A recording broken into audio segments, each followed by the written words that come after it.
Apa yang harus dipersiapkan sebelum melakukan sebuah interview? Saya akan mencoba membagi bagian ini menjadi dua bagian. Yang pertama, mungkin apa yang perlu dipersiapkan misalnya seminggu sebelumnya atau bahkan berminggu-minggu sebelum interview. Dan yang kedua, apa yang harus dilakukan the night before atau malam sebelum interview. Yang pertama, dan ini klasik, yaitu do your homework. Kalian mesti melakukan riset tentang perusahaan yang akan kalian tuju. Kalian mesti tahu perusahaannya seperti apa, bagaimana berdirinya, produk-produk apa yang mereka miliki, kemudian juga kompetitornya siapa, dan juga pertanyaan-pertanyaan yang mungkin spesifik dengan bidangnya kalian. Misalnya kalian mau daftar untuk posisi marketing di perusahaan tersebut. Kalian juga mesti tahu marketing campaign apa saja yang mereka lakukan. Atau misalnya kalian mau daftar untuk posisi produk. Kalian mesti tahu bagaimana perusahaan tersebut mengembangkan produknya, produk-produknya seperti apa saja, dan juga lain-lainnya. Ini penting banget karena banyak orang yang ternyata datang ke interview tapi justru nggak tahu sama sekali mengenai perusahaannya. Sehingga ketika ditanya, boleh cerita nggak pendapat kamu mengenai campaign yang sudah kita lakukan selama ini? Dan kemudian dia bilang bahwa, wah maaf saya belum tahu kira-kira campaignnya seperti apa. Atau mereka jawab, wah maaf saya sepertinya kurang mengikuti campaign yang dilakukan perusahaan Anda seperti apa. Itu adalah big no dalam interview. Karena artinya Anda tidak tahu mengapa Anda tertarik dengan perusahaan tersebut. Meskipun Anda bilang bahwa, wah saya tertarik dengan perusahaan ini, tapi ketika Anda bilang Anda tidak tahu mengenai perusahaan ini seperti apa, itu secara tidak langsung menjawab bahwa Anda tidak punya ketertarikan sama sekali dengan perusahaan tersebut. Kalian mesti bisa menunjukkan bahwa kalian seolah-olah adalah fans terbesar dari perusahaan ini. Dan lebih baik lagi kalau memang betul-betul kalian juga ngefans dengan perusahaannya. Dan yang namanya fans pastinya tahu dengan detail bahwa idolanya itu seperti apa. Jadi treatlah perusahaan yang kalian tuju ini seperti idola kalian. Do your homework juga artinya mengetahui kira-kira siapa yang akan menginterview kalian. Gak ada salahnya ketika dapat panggilan interview, kalian menanyakan kepada rekruternya siapa nanti yang akan ditemui saat interview. Kalian mesti tahu orang ini seperti apa, background-nya seperti apa, sehingga kalian bisa memperkirakan kira-kira yang ditanyakan nanti akan seperti apa. Dan juga tidak ada awkward moment di mana kalian tidak mengetahui siapa orang tersebut. Apalagi jika orang ini adalah calon bos kalian nantinya. Kalian mesti tahu persis latar belakangnya seperti apa. The more you know about the person, and the more the person thinks that you know about him or her, akan membuat kalian tampil menjadi lebih baik lagi. Yang kedua adalah practice the questions atau latihan. Biasanya ada pertanyaan-pertanyaan yang sering sekali muncul dalam interview. Nanti kita akan bahas mengenai itu. Tapi kalian juga mesti berpikir pertanyaan-pertanyaan yang kira-kira spesifik dengan pekerjaan kalian. Misalnya di posisi marketing, mungkin akan ditanyakan bagaimana kalian mendapatkan ide tentang sebuah marketing campaign, bagaimana proses kalian mengevaluasi campaign, dan seterusnya. Jadi selain pertanyaan-pertanyaan yang generik, kalian juga harus siap dengan pertanyaan-pertanyaan yang spesifik. Gak ada salahnya untuk latihan. Dan ketika latihan ini, kalau bisa direkam, sehingga nanti kalian juga bisa menilai kembali, mengevaluasi kembali, kira-kira jawabannya tadi sudah bagus atau belum menurut kalian. Dan gak ada salahnya lagi juga untuk kalian prepare jika nantinya dibutuhkan referensi atau bahan untuk menjawab pertanyaan tersebut.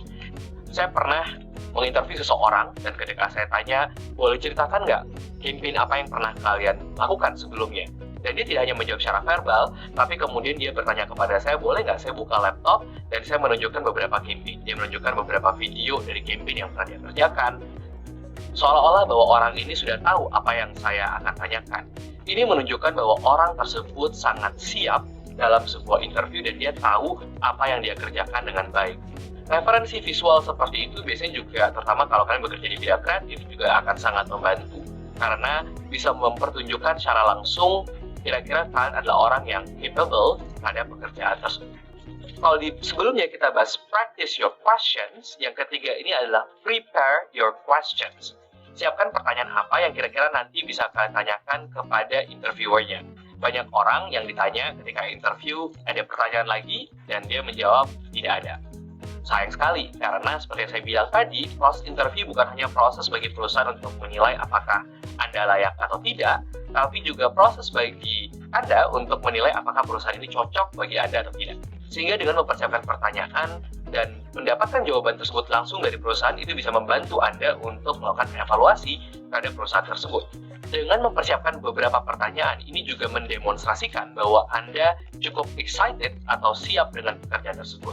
apa saja yang bisa ditanyakan. Misalnya, kalian bisa tanya kultur perusahaan tersebut seperti apa yang mereka nilai atau apa yang mereka cari dari orang yang akan mengerjakan posisi tersebut, adakah target-target jangka pendek yang ingin dicari oleh perusahaan, ataupun lainnya. Nanti kita akan bahas lebih lanjut mengenai hal tersebut. Yang keempat adalah plan your journey. Percaya atau enggak, banyak orang yang ketika interview, mereka datang terlambat. Dan ini akan memberikan impression yang sangat buruk sekali di mata interviewernya. Karena artinya kalian bukan orang yang punctual, bukan orang yang tepat waktu, ataupun tepat janji. Nah, untuk menghindari hal tersebut, kalian mesti merencanakan jauh-jauh hari, kira-kira nanti untuk datang ke kantor tersebut caranya seperti apa. Kalian bisa lihat, jika misalnya kalian menggunakan transportasi publik, kira-kira rute yang akan ditempuh seperti apa. Ya, kalian naik kereta, misalnya kereta apa yang harus diambil, jam berapa. Atau misalnya kalian juga bisa melihat rute tercepat untuk sampai ke sana. Bahkan bagi sebagian orang, mereka melakukan extra mile dengan melakukan simulasi kira-kira untuk sampai ke tempat tersebut butuh waktu berapa lama. Jadi di hari sebelumnya atau di beberapa hari sebelumnya, mereka mencoba sendiri datang ke tempat tersebut. Sehingga mereka bisa memperkirakan jika memang ada hal-hal yang mungkin nanti bisa saja terjadi. Jika misalnya ada pengalihan jalan, atau misalnya transportasinya mogok di jalan, dan seterusnya. Jadi nggak ada excuse atau nggak ada alasan untuk nanti datang terlambat. Yang kelima adalah stay focus. Dan stay focus ini artinya kalian memang memberikan atensi atau perhatian yang penuh terhadap interview ini. Jadi kalian bisa misalnya memperkirakan berapa lama akan diinterview, dan kalian bisa mengosongkan jadwal kalian di hari tersebut. Kalau memang tidak bisa mengosongkan jadwal secara penuh, setidaknya berikan buffer baik sebelum kegiatan maupun setelah kegiatan, sehingga kalian tidak occupied dengan hal-hal yang sebenarnya bisa dihindari. Jadi jangan malah kalian yang seolah nanti terburu-buru dalam melakukan interview karena misalnya punya agenda lain.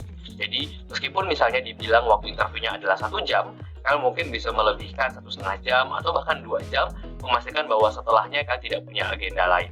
Kalau tadi kita bicara mengenai hal-hal yang perlu dipersiapkan jauh-jauh hari, ada juga hal-hal yang perlu dipersiapkan mungkin pada malam sebelum kalian interview. Yang pertama, pastikan bahwa kalian tidur dengan cukup. Jadi jangan sampai malah begadang. Karena ini biasanya nanti akan membuat kalian jadi tidak fokus dan terburu-buru besok paginya. Bayangkan misalnya malamnya begadang dulu nonton bola, terus besok paginya ternyata kalian telat bangun dan harus buru-buru datang ke interview. Ini akan membuat kalian bukan hanya terlihat tidak siap, tapi secara mentally juga unprepared. Yang kedua, stay calm. Biasanya preparation yang berlebihan juga seringkali membuat kita jadi overthinking. Aduh, kira-kira saya udah siap belum ya? Aduh, kira-kira saya bisa jawab pertanyaannya nggak ya? Aduh, banyak nih adu-adunya gitu ya. Tapi sebenarnya kalian harus pastikan diri kalian bahwa kalau kalian sudah merasa melakukan persiapan yang cukup, ya sudah. Tidak perlu juga over-prepared maupun overthinking. Jadi pastikan bahwa kalian tetap tenang, tetap fokus dalam mempersiapkan interview. Yang ketiga adalah siapkan CV yang sudah di-print. Ini mungkin memang tidak wajib, tapi biasanya ada interviewer yang sudah siap, yang sudah punya CV kalian di atas mejanya ketika akan menginterview kalian. Tapi ada juga yang mungkin tidak punya, sehingga ketika interview mereka menanyakan kepada kalian bahwa CV-nya enggak. Dan pastikan bahwa apakah itu diminta atau tidak diminta nantinya, kalian sudah mempersiapkan CV ini terlebih dahulu, dan CV-nya harus sudah di-print. Pastikan kualitas printnya juga adalah kualitas yang baik. Misalnya kalian ingin menunjukkan portfolio kreatif misalnya, yang mana banyak contoh-contoh desain. Itu kan printnya harus berwarna, jadi jangan kasih yang hitam putih misalnya.